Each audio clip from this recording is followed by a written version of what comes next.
Hello, dear friends, and a warm welcome to the International Fabtalks. Thank you for being a part of the International Fabtalk family.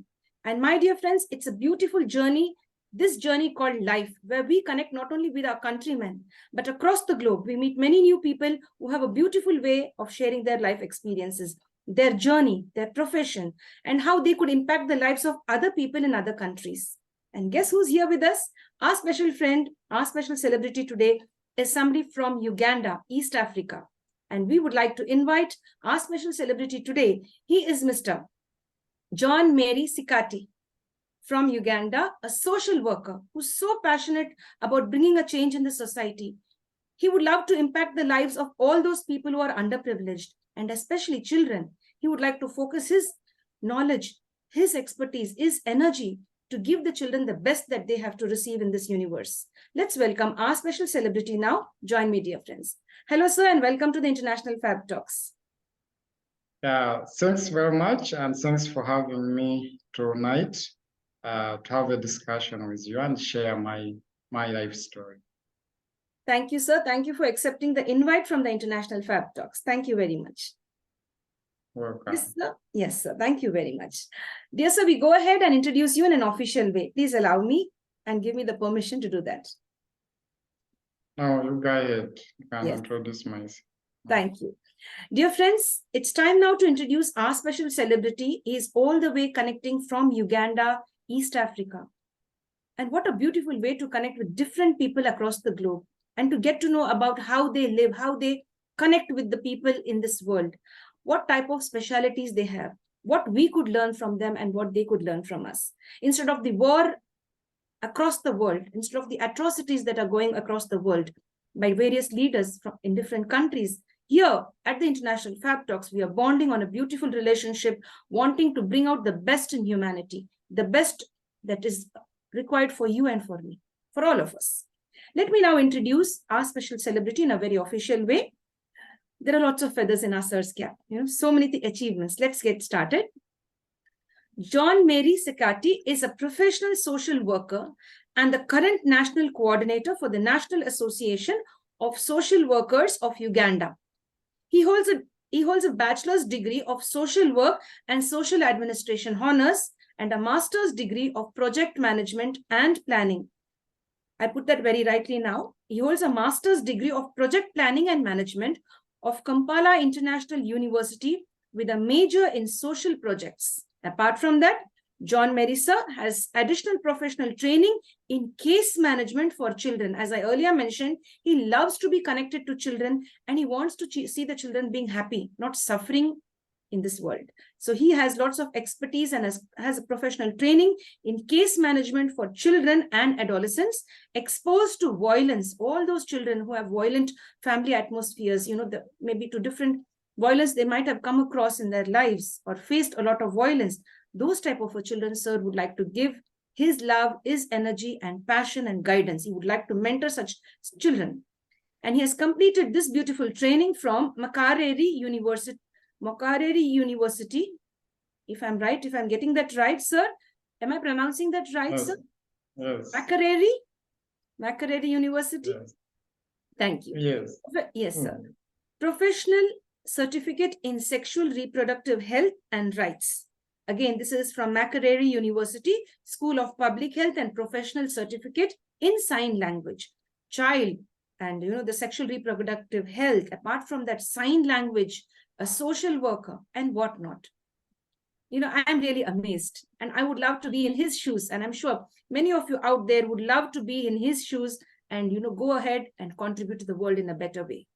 Previously, Johnmary sir served as the Capacity Building Officer of the National Association of Social Workers of Uganda between 2017-2019, where he led the capacity building efforts for early career professionals in all social work teaching universities and mentorship, including frontline social workers in social work agencies, NGOs, to ensure a well-planned, empowered, trained social workforce. It's not just doing social work, it is to empower them and moreover to see that they are trained in the right way. And so here sir has been, in that beautiful space where he has wanted to bring about that empowerment to all of the social workforce that is over there in Uganda and the world, the people across the world, or you could say across the globe. And yes, dear friends, apart from that, he has also served as a lecturer for both Kampala International University and Africa Renewal University, 2013 to 2016. Apart from that, Johnmary sir has led a number of projects like Dream a Difference project to support refugee children. Not only children who have faced violence, and even the refugee children. It's a very sad and a pathetic state of place for the children to become refugees, to run away from their own countries. They're not running away. They have forced to leave their countries. And these people are called as the refugees. And sir would love to give his time and hard work and expertise to bring up these children in the right way, in an efficient way. And he has presented several papers on child protection, on national learning events, on integrating technology to improve social work. And he has written several articles to highlight the role of social work in national development. And sir has participated in a number of research projects like Reflect, study as a co-investigator. Apart from that, Johnmary sir is a member of the policy committees like National Child Protection Working Group in the Ministry of Gender, Labor and Social Development, and is a member of the National Advocacy Committee on Child Protection in the same ministry.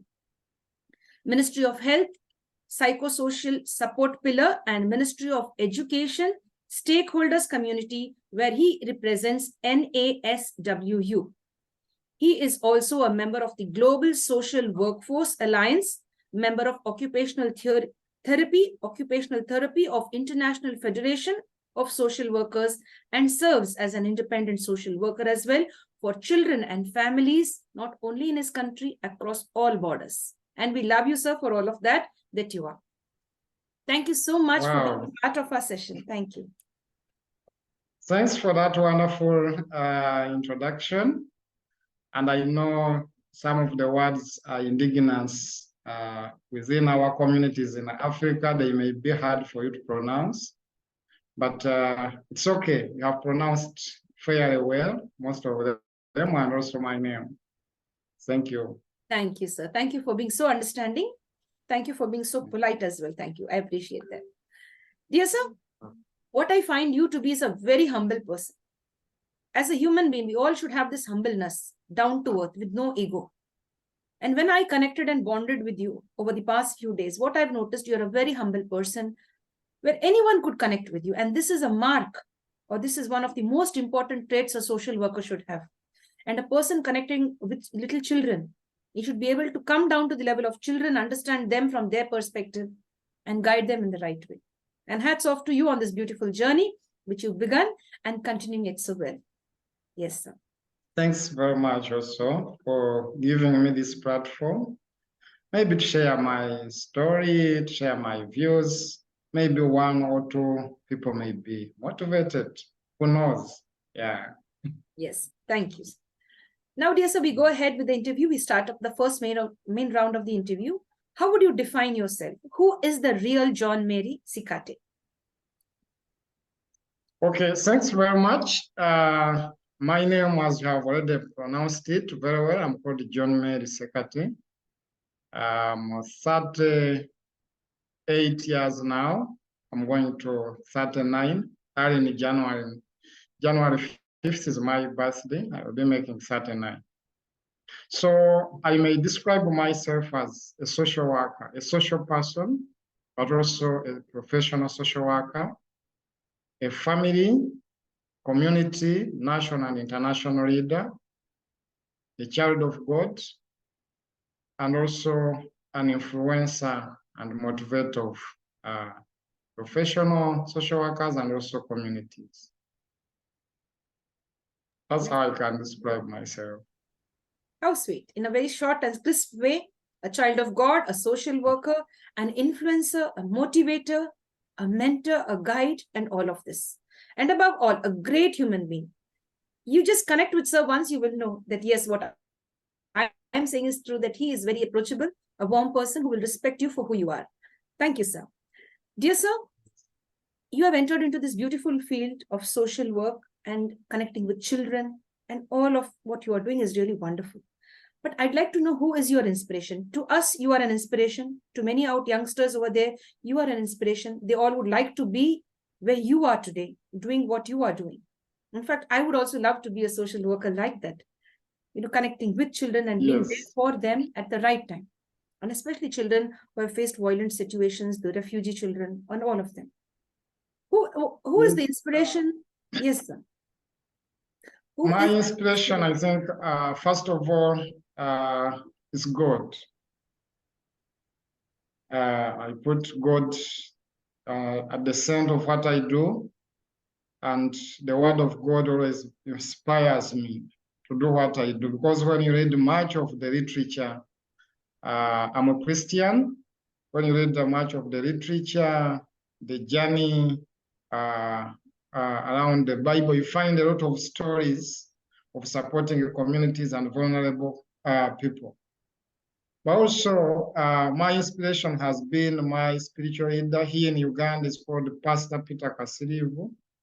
There is a church. He has influenced many communities and has supported so far over 3,000 children, vulnerable children, taking them back at school, supporting them with school fees, and he has remained humble. You cannot know that he's the one who is doing all this.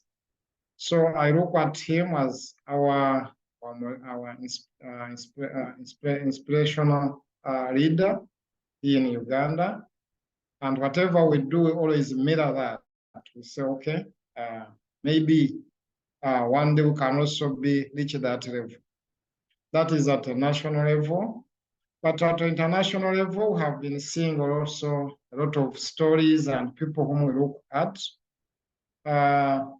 To be sincere, Bill Gates has been inspiring when you look at his work, especially community work, supporting children, immunization programs.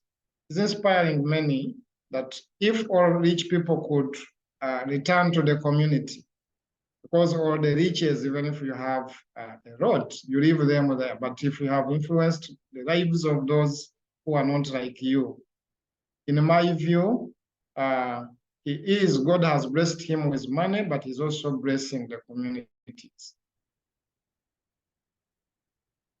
Yes, sir. Thank you, sir, for sharing all of that. Thank you. You said God and the leader in Uganda. You said even Bill Gates, and impacting human lives in a very positive way. Thank you, sir. You are an inspiration and you love other people also, as you feel that they are also an inspiration to you. It could be just anybody, but you picked up a few of them and you've shared that, but you kept God above all and said, yes, God is my main source of inspiration. That's beautiful. Yeah. Sorry, let me first fix my... Yes, sir. Take a moment. Yes, sir. Sorry Yes, about sir. that. No worries. Yes. No worries. You're comfortable now? Yes. Yes, sir. Let's go ahead. Dear sir, maybe know how your childhood was. What type of a child were you? I cannot remember all because I was a child, but I was told I was very possessive. I wanted to be loved. I wanted to be out to play with other kids. And also, I was also innovative, constructing small houses, breaking them down many times until I make a perfect one. So that's the story they have told me. But as far as I could remember, I remember our childhood, we're in a free community where we could gather as children, we pray, we go to church together. In that community, our setting is guided by Ubuntu philosophy, compassion, where you can go, fruits, you get fruits even from the neighborhood. The neighbors also come to your family. So it was a rural setting, but we free like we are in a free society where children can pray together, they can eat together, they can go to church together. So that's what I can remember so much, but we used to play football. I'm a footballer. Up to now, I play football, as we know in the future. So we used to play football, playing together. So that's what I could remember. So much memories of the children as my childhood. Any memory that is so strong and evergreen in your mind, which you encountered when you were a child? Is there any specific memory? Yes, sir. I remember, of course, like now in our African setting, we had parents who are dictatorial in nature.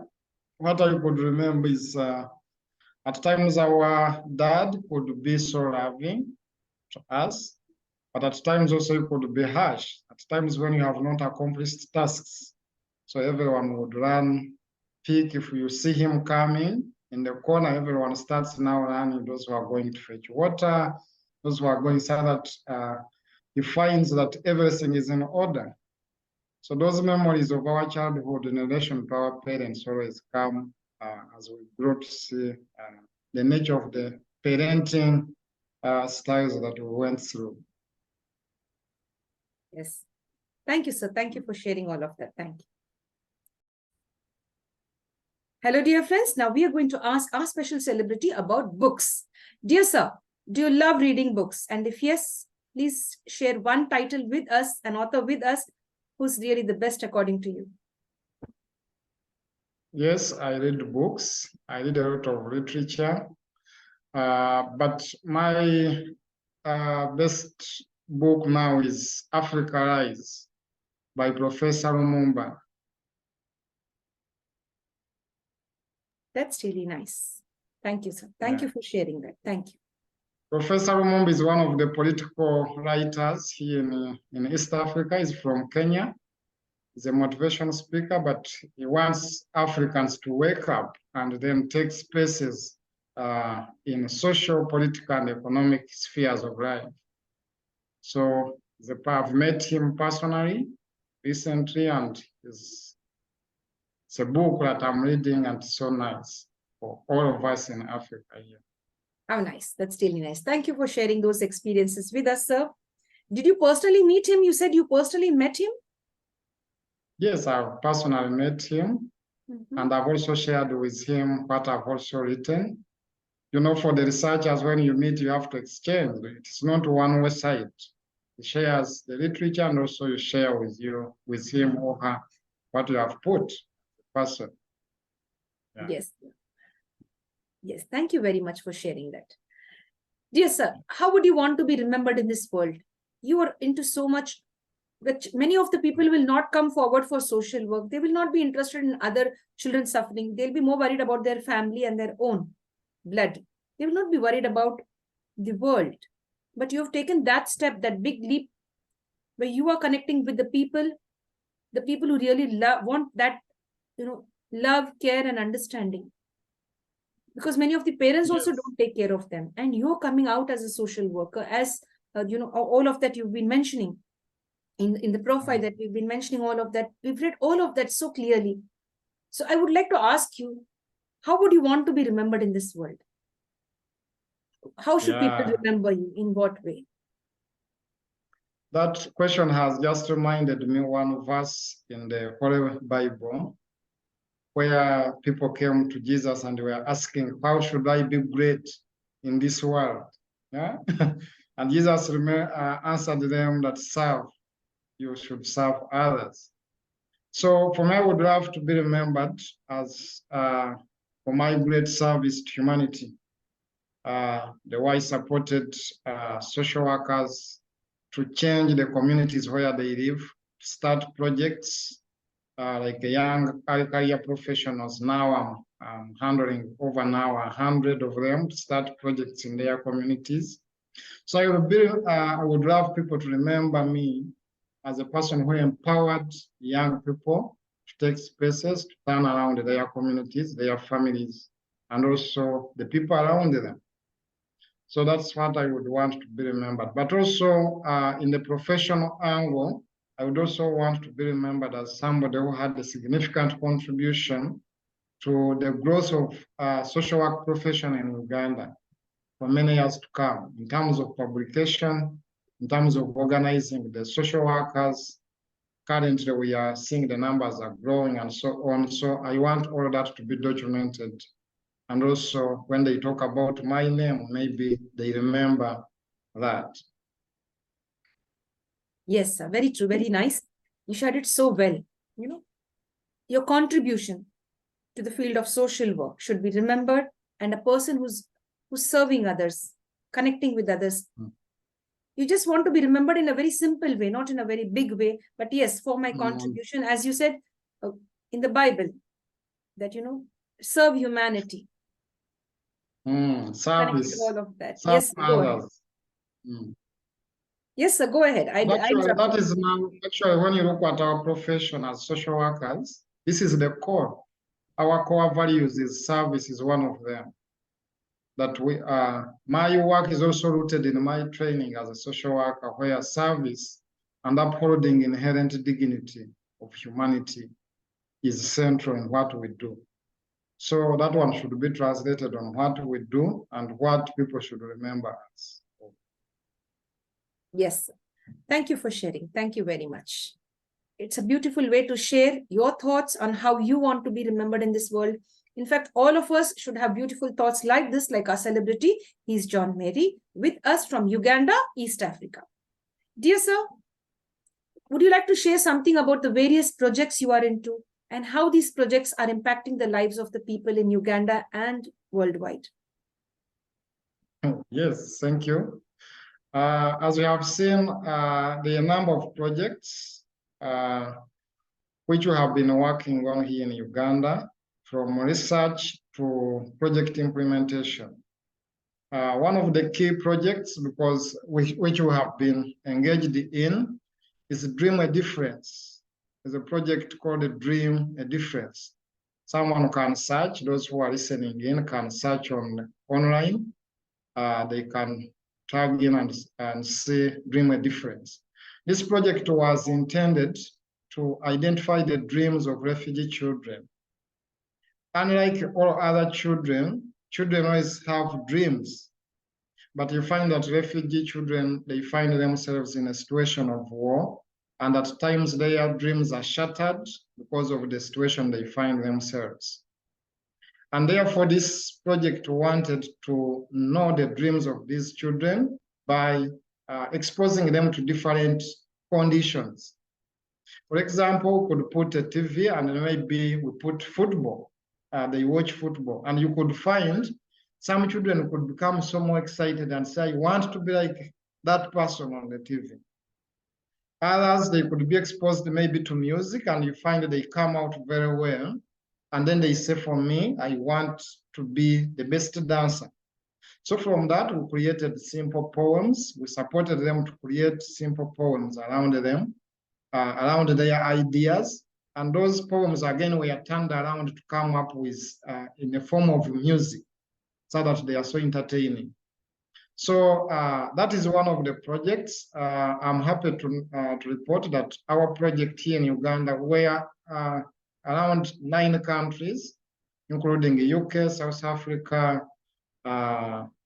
including Gaza, now where the war is, there were some children who are from there.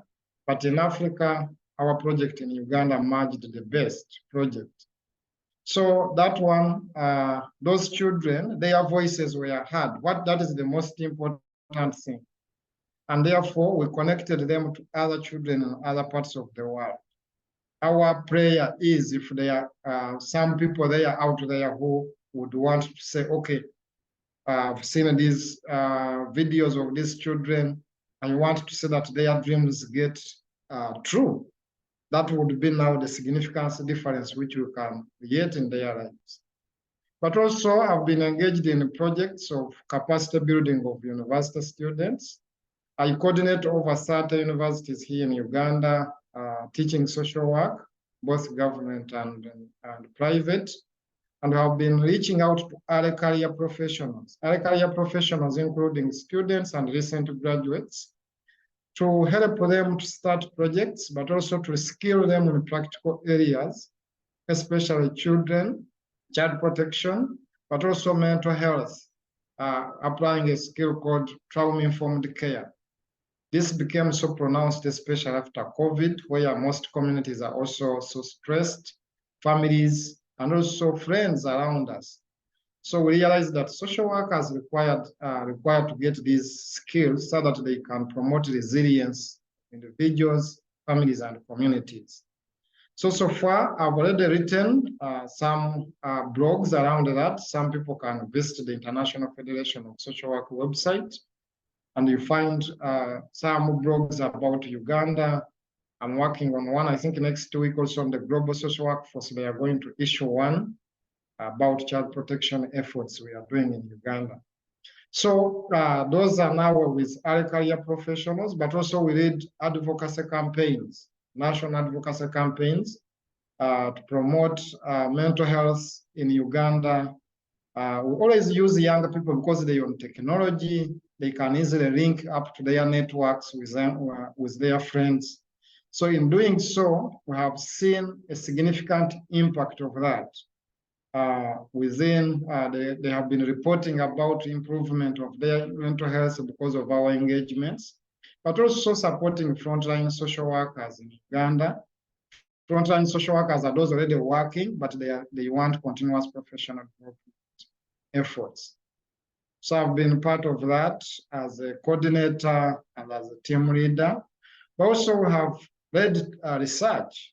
I've led research which you have already highlighted. During COVID, we carried out research in refugee settlement, NASWU, Makerere, and the Ministry of Health to know the lived experiences of refugees where they are.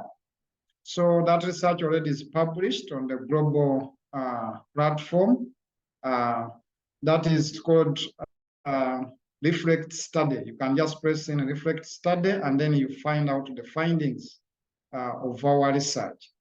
So those are some of the projects in the community, but on daily basis also I do coordination work and also writing, engaging with community. We have done community engagements in the community, especially during COVID.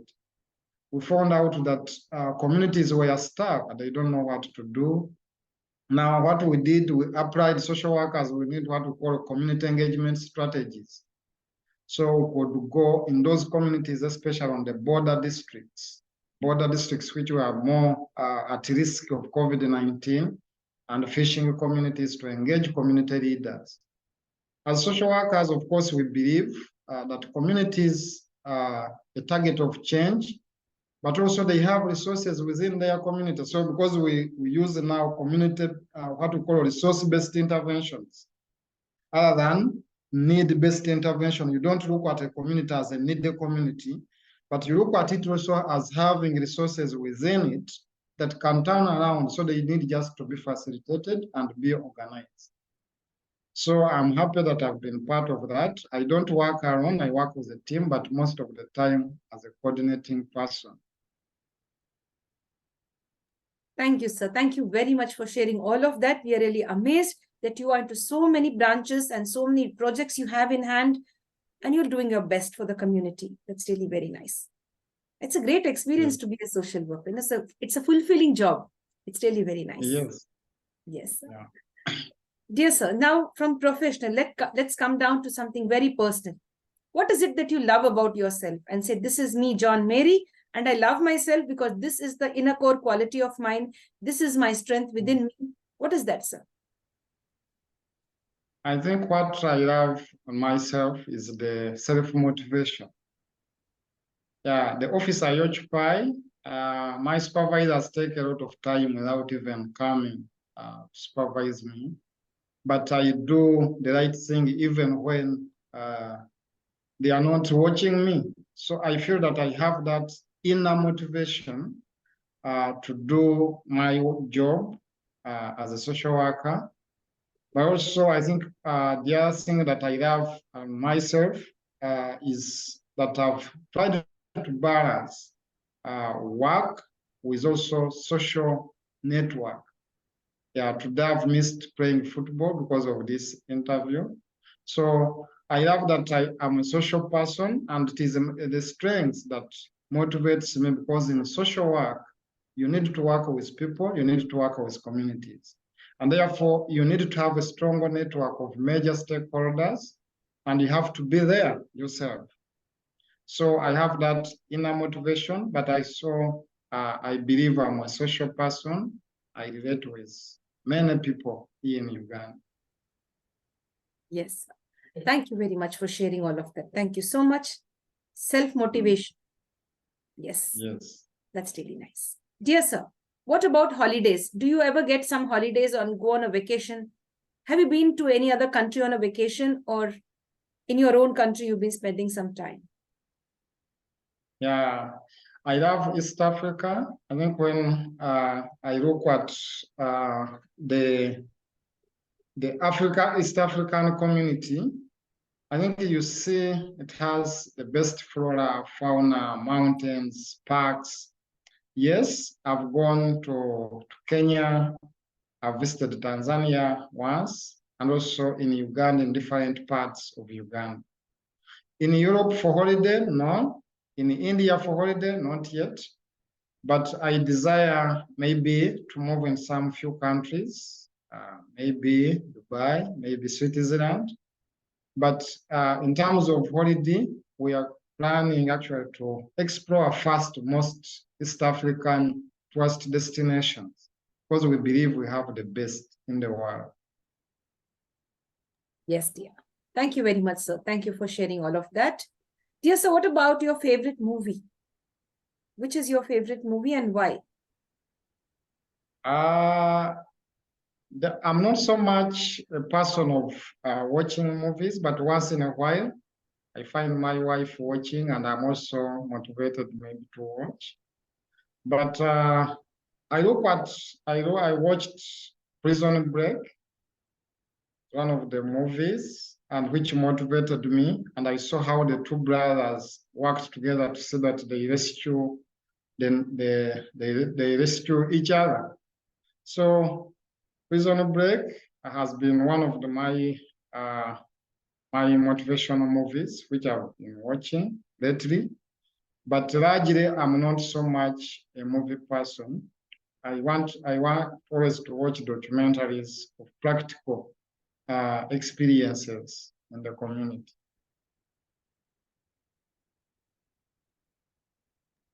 Perfect, sir. That's really nice. Watching documentaries and movies very rarely. When we watch documentaries, we get a lot of knowledge, facts and figures, and the truth as well. Dear sir, what about sports and games? You said football. Apart from that, is there anything else that appeals? Yes. First of all, as I've told you, I'm not a professional. I'm not playing professional football, but I do it for leisure. We have our team here in Uganda, in the city here. We always play in the evening. But also, I like swimming. I like swimming. But also, I love indoor games like a pool, table pool. I love playing it, and other games like Ludo. Also, online games like cards, playing cards. I always play that with my wife at home. Every evening we go, he comes with that, and then she always wins me, but it is a game which brings us together and also have discussions. So I'm so much in football, swimming, and some few indoor games. But also I'm a supporter of Man U. Actually, I also watch football. I support Manchester United. These days we are not doing very well, but it's my childhood team up to now. Yes, sir. How did you feel when Australia won the match, the World Cup cricket match? Yeah, how did I feel? Please, can you repeat the question? Yes, sir. How did you feel when Australia won the match against India in the World Cup cricket match? Yeah, I know India is one of the great cricket teams in the world, but my favorite was India. I wanted India to win that. But of course, it brings joy. Some games, like when they are played in Europe, football people are connected so much because each one you find they have the team they belong to as fans. But some of other games like cricket, like it's not so popular in Africa. But for me, I watched, and although my team lost, I wanted India to to win.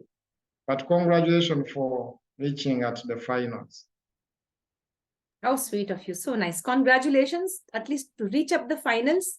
Of course, if somebody has to win, and Australia was the best and they won that match. Yes, congratulations to Australia as well and to the Indian team. Dear sir, the next question coming up. How would you share with us your thoughts and views on smart work and hard work? You've been a lot into the professional space. According to you, when one should be, focused with smart work and hard work? Yeah, smart and hard. In my view, smart work is to identify key tasks, and you center on those key tasks to accomplish them in the time record. Yeah, but also when you look at hard work, there are people who are telling us as we grew that hard work pays. Yeah, but I think hard work is to have a lot of tasks that can occupy you and take a lot of time for you. In other words, in my view, smart work is the way to go. You prioritize and say, because we have work, always we have work on our tables. You can come and you find in the office, you have a lot of things to do, but you have to prioritize and say, smartly, let me start with A, B, C, D. And then to me, smart work is good, but also each reinforces the other. Again, you can be smart, but you need also to work hard to achieve the smart tasks. Yes. Yes. Thank you very much, sir. Thank you for sharing that. Dear sir, what is the change that you would want to see in the world? Or I could put it this way, where you would want to, channelize your energy to bring about a change in the world? Yes, the change for me I would want to see in this world, I think, is if the world could accept to stop production of weapons of mass destruction. You hear the naming, weapons of mass destruction. But my desire, if I had powers, my change I would love to bring in the world would be to see that all the countries in the world ban out all the ammunition, because they are doing more harm than good.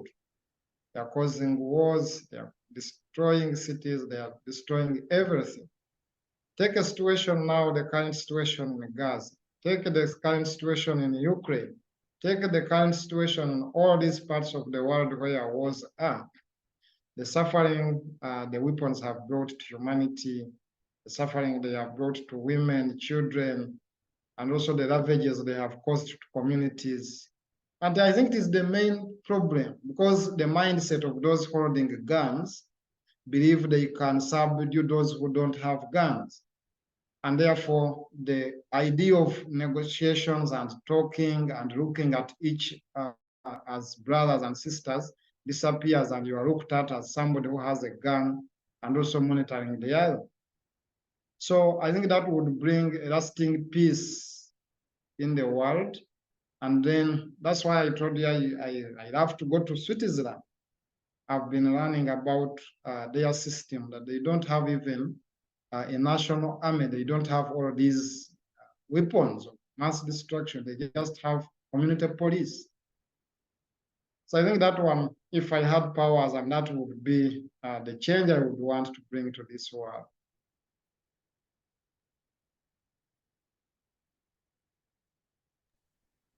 What a beautiful way to share that answer, sir. That's really very nice.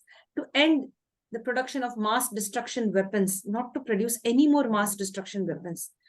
The innocent common men are suffering. For no rhyme or reason, for no cause, for in no way we have anything to do with the war, the common man. But we are the most, the most affected.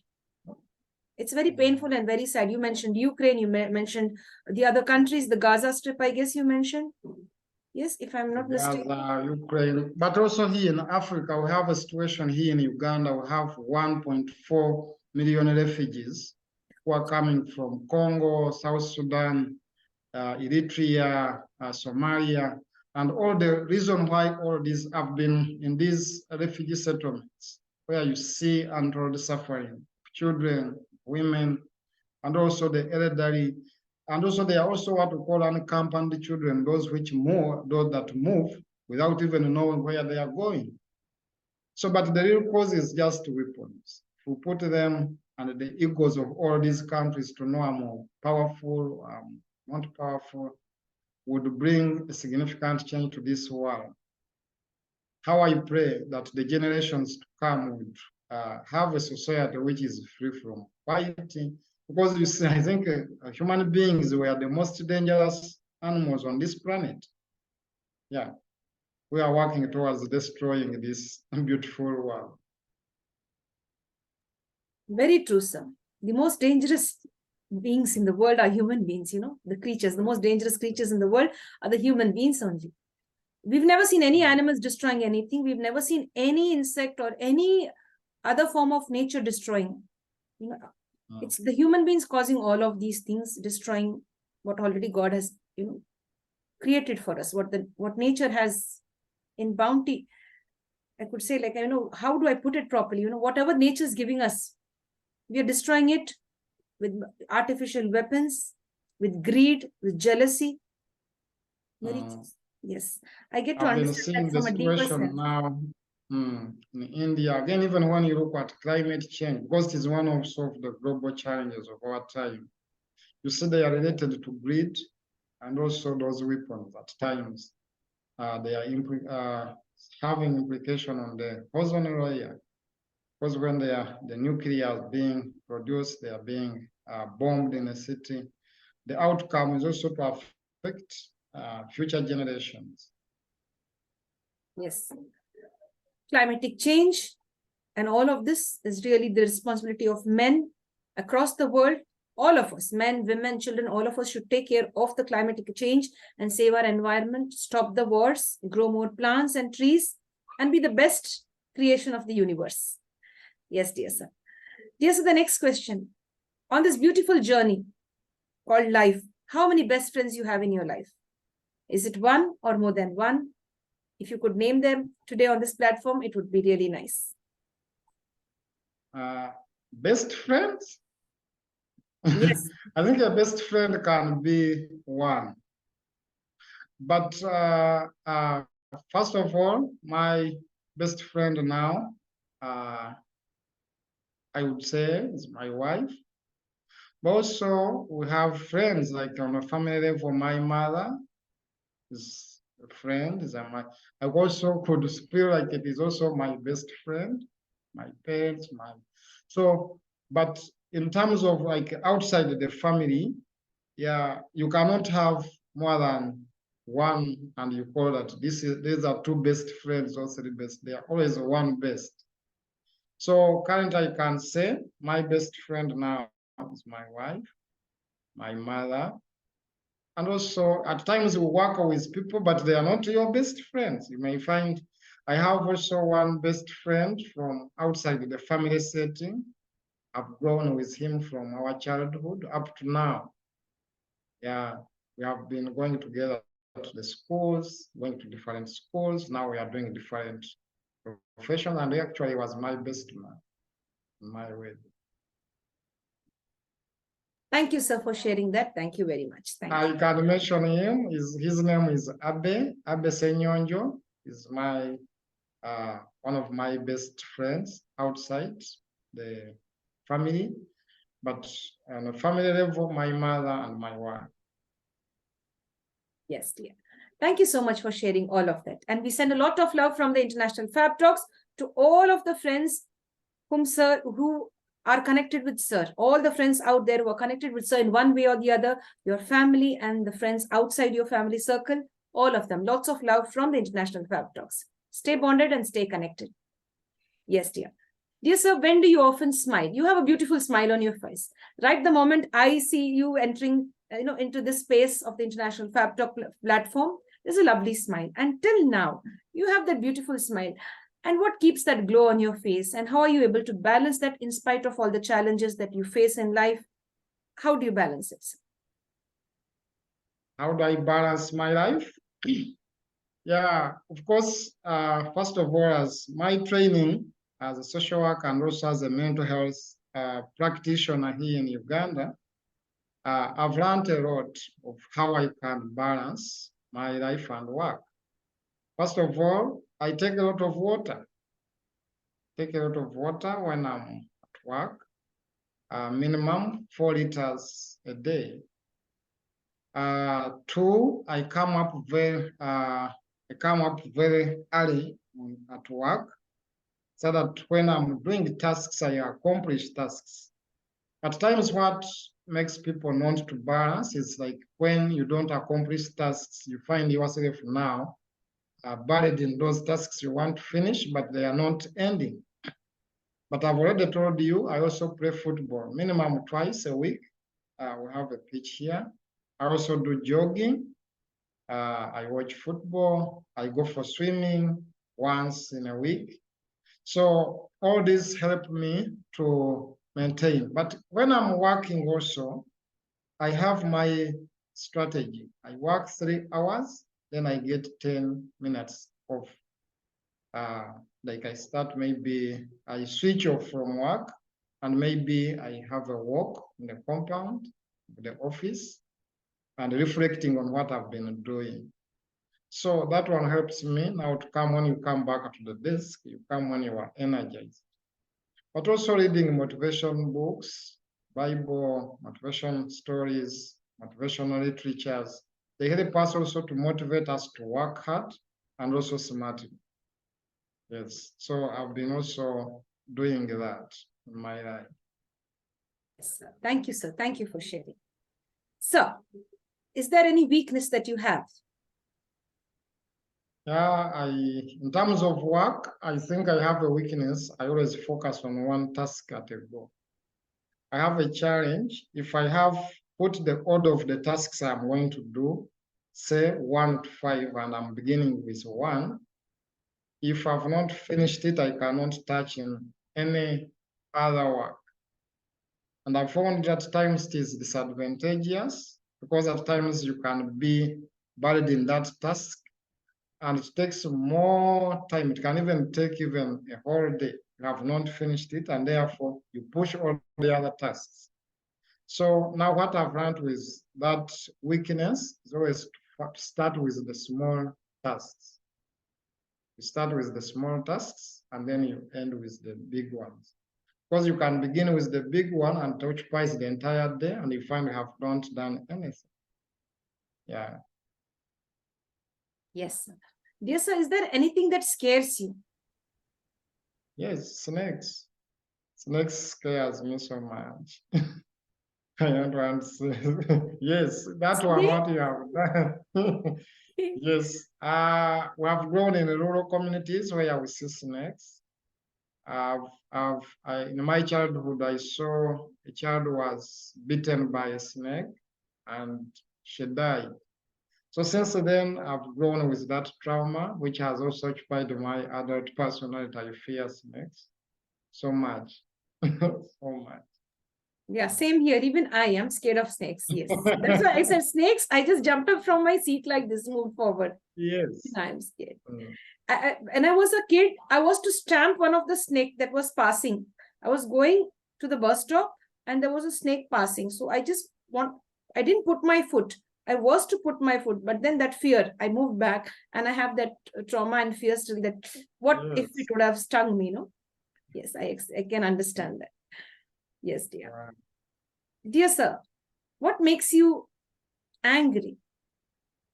Do you ever get angry? If yes, what makes you angry? Yes, I get angry. I think every human being gets angry.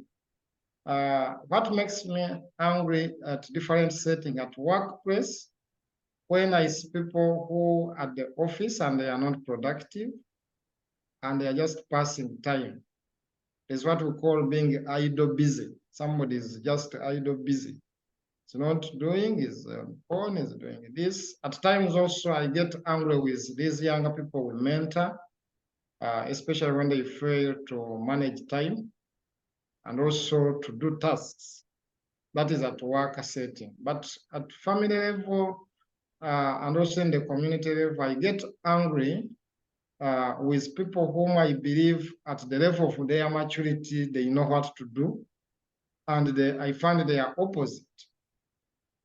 Even at a family level, at my family, I come from an extended family, and I'm the heir of that family, the head, in other words, of that family. So if I come and guide you and say, please, I believe this is what is going to help you. You go to school, you do this, and if I found you have not gone there, I feel bad. Not because I'm just angry, but I'm feeling bad because I see you are destroying your future. You are becoming useless in the community, so it annoys me so much. And I always withdraw very fast. If I support you, okay, we're supposed to do this, and fail to do this, what I do is just to withdraw from you until you realize your mistake. And then you say, okay, I'm now ready to do this. Yes, sir. Thank you for sharing, sir. Thank you very much. Dear sir, any message for all of us? A special message from you? What type of a message you would like to share with all of us today?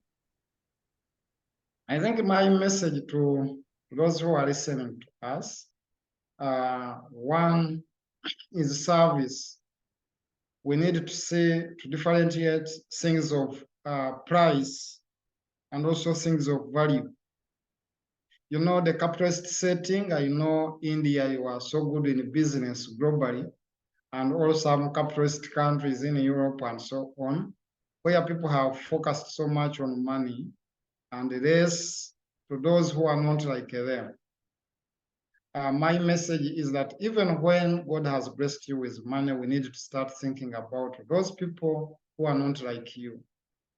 The children, the women, living with disability, and all those like children in refugee situation, like those in a war, those people, they are looking for somebody who God has blessed and can say, okay, I'm providing food for 100 children.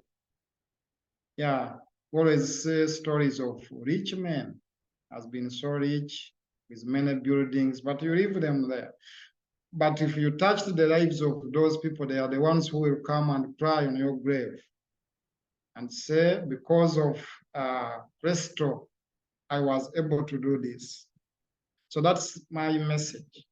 And actually, it is my dream. Actually, I want to start, if God blesses me, an international institute of social work in Uganda as my future project, so that we can empower these younger people who can turn around the lives of those who are not like you.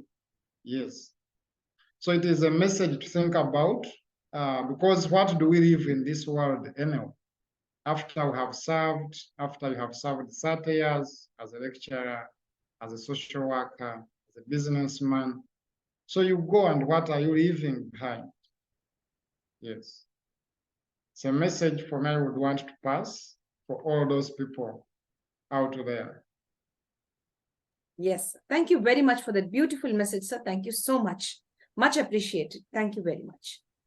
Dear sir, I would like to ask you like this. If it wasn't social work,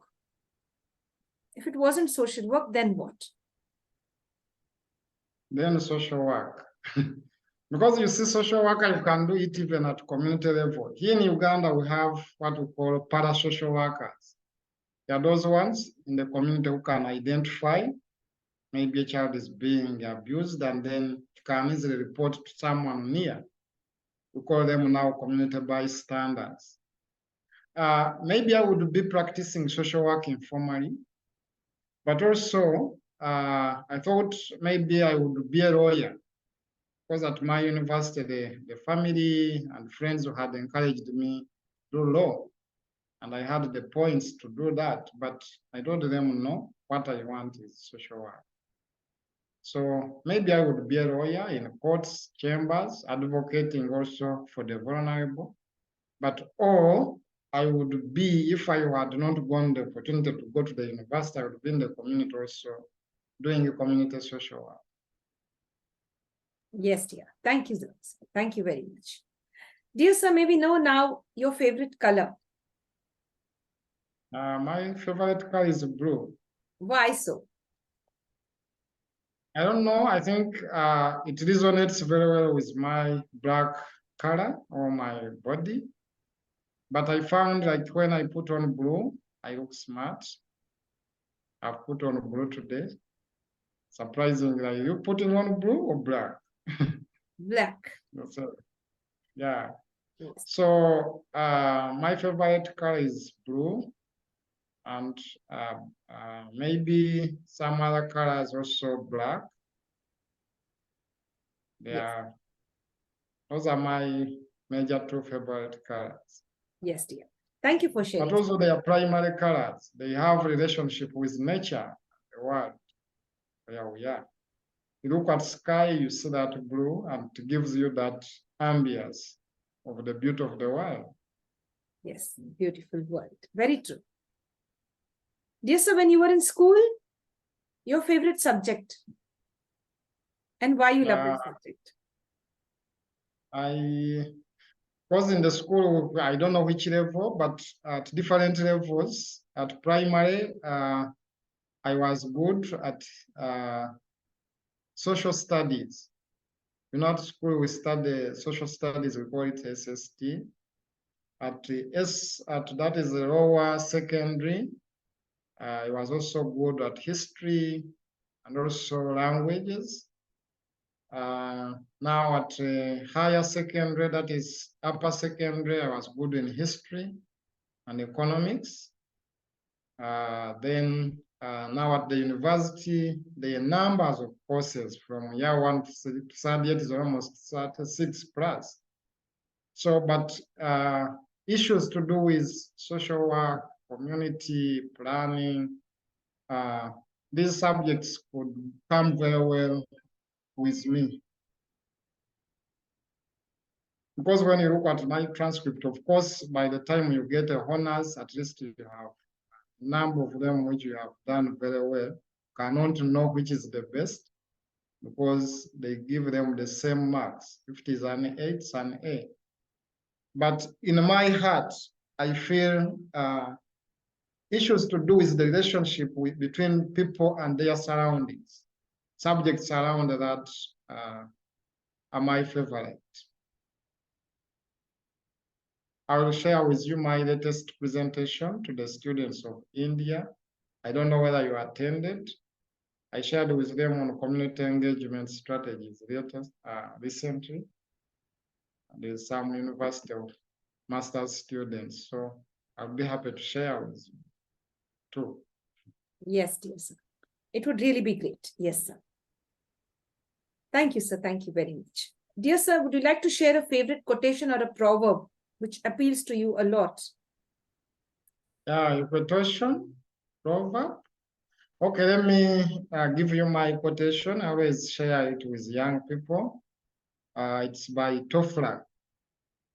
There's a great writer called Toffler who said that the illiterates of the 21st century will not be those who can't read or write, but they will be those who will fail to learn, learn and unlearn. Toffler. The illiterates of the 21st century will not be those who can't read or write, meaning that our time everyone will know how to read and write. But the illiterates will be those who will fail to learn, relearn, and unlearn, meaning we need to continue learning in our life. And unlearning is to know that what I've been having as my knowledge is either unfashionable or it is dangerous, and then you leave that out. You unlearn. But you relearning is to continue learning, even when you have been a lecturer for 30 years. You see, you have switched off and you are now engaging different stakeholders and different people to change life. In this process, you can also learn because you are interviewing maybe different people, talking with economists, social workers, politicians. So in the process also you are accumulating knowledge. So you are not an illiterate as to Toffler's assertion. That's my favorite in relation to what we do, that we need to continue learning day after day. Yes, dear sir. Thank you so much for sharing. Thank you. Dear sir, what about pets? Now it's very personal. Pets. Do you have a pet at home? Not really. I don't like pets. I don't like them. But of late, I'm changing my mind. For many years, I have a bias on pets. But one of the key, as you have mentioned, that I'm an independent social worker for UK government. I always do assessments here in Uganda for them when they refer them. So I visited one of the families I was assessing last year, and they had a pet, small cat, and it was called Tico. His name was Tico.